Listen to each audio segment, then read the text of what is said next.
भाग्य के विषय में यह प्रश्न सदियों से इंसान के मन में उठता रहा है कि क्या हमारा भाग्य पहले से तय है या हम इसे खुद बनाते हैं।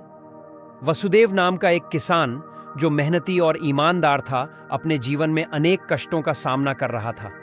उसकी फसलें बर्बाद हो जाती थीं, परिवार में बीमारियां थीं और उसकी मेहनत का फल उसे नहीं मिल पाता था। गांव के लोग उसे बताते थे कि यह सब उसके भाग्य का खेल है, जिससे वसुदेव निराश हो जाता था।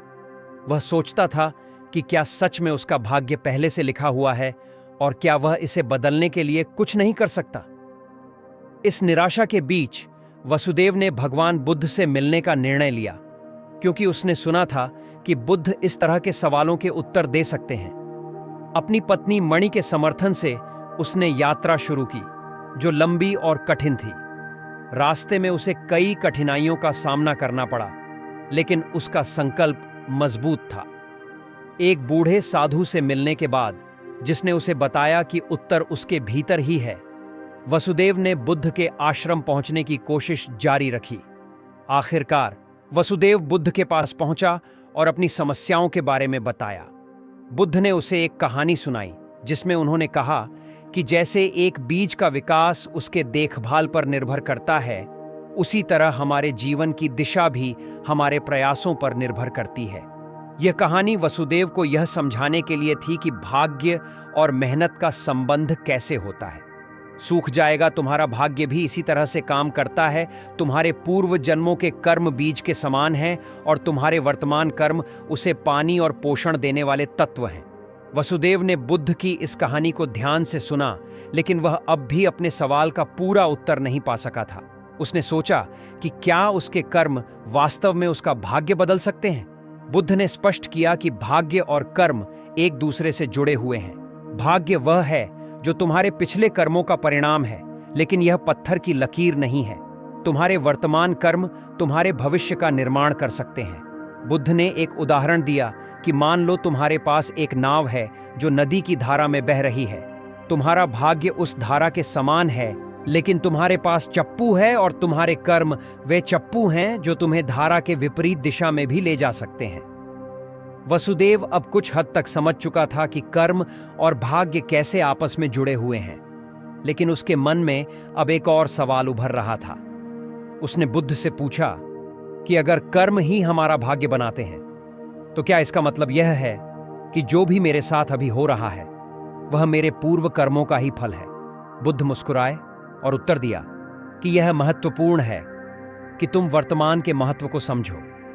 तुम्हारा वर्तमान कर्म तुम्हारे भविष्य को गढ़ता है, लेकिन यह प्रक्रिया धीरे धीरे होती है।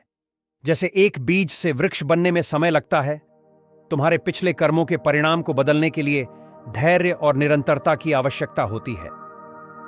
बुद्ध ने एक और कहानी सुनाई, जिसमें एक किसान ने अपने खेत में बीज बोए, लेकिन पहले साल बारिश न होने के कारण फसलें नहीं उग पाईं। किसान ने हार नहीं मानी और अगले साल फिर से बीज बोए। इस बार बारिश सही समय पर हुई और उसकी मेहनत रंग लाई। वसुदेव के मन में अब भी यह सवाल बना हुआ था कि क्या अतीत के कर्मों को पूरी तरह से बदला जा सकता है। बुद्ध ने कहा कि अतीत को बदलना संभव नहीं है, लेकिन अतीत को स्वीकार करके ही तुम वर्तमान को सही दिशा में ले जा सकते हो। अतीत का बोझ उठाने से तुम आगे नहीं बढ़ पाओगे। बुद्ध ने एक राजा की कहानी सुनाई, जिसने एक गरीब ब्राह्मण को मदद की और उसे अच्छे कर्म करने के लिए प्रेरित किया। धीरे धीरे ब्राह्मण ने मेहनत की और उसका जीवन बदल गया। बुद्ध की बातों ने वसुदेव के मन में एक नई रोशनी जगा दी। उसने महसूस किया कि भाग्य कोई स्थायी चीज नहीं है, और अगर वह अपने कर्मों में बदलाव करेगा तो उसका जीवन भी बदल सकता है। वसुदेव ने बुद्ध से कहा कि वह अब समझ चुका है कि उसका भाग्य उसके ही हाथों में है। बुद्ध ने उसे आशीर्वाद दिया और कहा कि सही रास्ते पर चलने वाले को कभी निराश नहीं होना चाहिए। वसुदेव ने बुद्ध से विदा लेकर अपने गांव की ओर चल पड़ा। अब उसके मन में एक नई ऊर्जा थी और उसे यह विश्वास हो चुका था कि उसके जीवन में जो भी कष्ट हैं वे उसके अतीत के कर्मों का फल हैं, लेकिन वह अपने कर्मों से अपने भविष्य को बदल सकता है। गांव में लौटकर वसुदेव ने अपने जीवन में बदलाव की शुरुआत की। उसने खेती में और अधिक मेहनत की, अपने परिवार के प्रति जिम्मेदारी से पेश आया और अपने व्यवहार में संयम और धैर्य को अपनाया।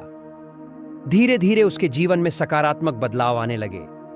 उसकी फसलें अब बेहतर हो रही थीं, उसका परिवार स्वस्थ रहने लगा और उसकी आर्थिक स्थिति भी सुधारने लगी।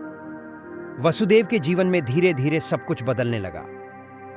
उसकी मेहनत और सही कर्मों का फल उसे मिलना शुरू हो गया। गांव के लोग अब उसकी सफलता की कहानियां सुनाने लगे। वे कहते थे कि वसुदेव ने अपने भाग्य को बदला है और उसने अपने कर्मों से यह साबित कर दिया कि भाग्य पहले से तय नहीं होता। वसुदेव के जीवन का यह बदलाव उसे और भी प्रेरित करता रहा और वह हर दिन अपने जीवन को और बेहतर बनाने में जुटा रहा। उसने यह भी समझा कि जीवन में धैर्य का महत्व कितना बड़ा है। समय के साथ वसुदेव गांव के सबसे सफल व्यक्तियों में से एक बन गया। एक दिन वसुदेव फिर से बुद्ध के पास गया और उन्हें धन्यवाद दिया। उसने कहा, भगवान, आपने मुझे सिखाया कि भाग्य और कर्म आपस में जुड़े हुए हैं। आपने मुझे दिखाया कि अगर हम सही दिशा में कर्म करें तो हमारा भविष्य बदल सकता है। मैं अब समझ चुका हूं कि भाग्य कोई स्थायी चीज नहीं है और हमें अपने कर्मों पर ध्यान देना चाहिए। बुद्ध ने मुस्कुराते हुए उत्तर दिया, वसुदेव, तुम्हें अब यह समझ आ गया है कि जीवन का सारा खेल कर्मों का है। भाग्य का लिखा हमारे पिछले कर्मों का परिणाम है, लेकिन हमारे वर्तमान कर्म ही हमारे भविष्य को तय करेंगे। जीवन में कभी निराश मत होना, क्योंकि तुम्हारे कर्म ही तुम्हारे सबसे बड़े साथी हैं। वसुदेव अब पूरी तरह से आत्मनिर्भर और आत्मविश्वासी बन चुका था। उसने यह समझ लिया था कि जीवन में कोई भी चीज स्थायी नहीं होती और हमारे कर्म ही हमें हमारे भविष्य की ओर ले जाते हैं। उसने बुद्ध द्वारा सिखाए गए मार्ग को अपने जीवन में उतारा और सुख और शांति का अनुभव किया।